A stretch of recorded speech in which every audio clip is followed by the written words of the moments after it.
Ginang Lucena Artorno, pumunta po kayo sa harapan. Ginang Hilda Pino, Ginang Jenny Reyes, Ginang Analisa Santiago,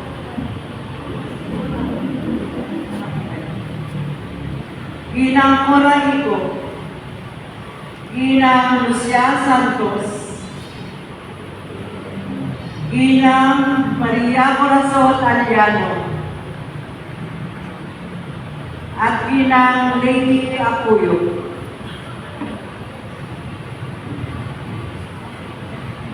Maraming indulhensya na makakamit nyo, nais kong ipahayag na sa araw na ito, sa pagtanggap nyo ng eskapularyo ng apostolado ng panalangin, ay magkakamit kayo ng indulhensyang plenarya kung matutupad ang patakanang kumpisan, komunyon at panalangin sa hangarin ng Santo Papa. Magkakamit din kayo ng indulhensyang plenarya kapag suot nyo ang eskapularyo o sa lisan ng mahal na puso ni Jesus.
Pangita ng kapangyarihan iginawad sa akin, tinatanggap ko kayo at itinatala sa apostolado ng panalangin, kaisa ng mahal ng puso ni Jesus, at kayo ay makakabahagi sa lahat ng biyaya, pagpapala, indulhensya, at pangkalong nagapatan na nasa aming kapisanan.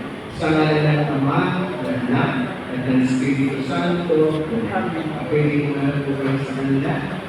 Mga tao.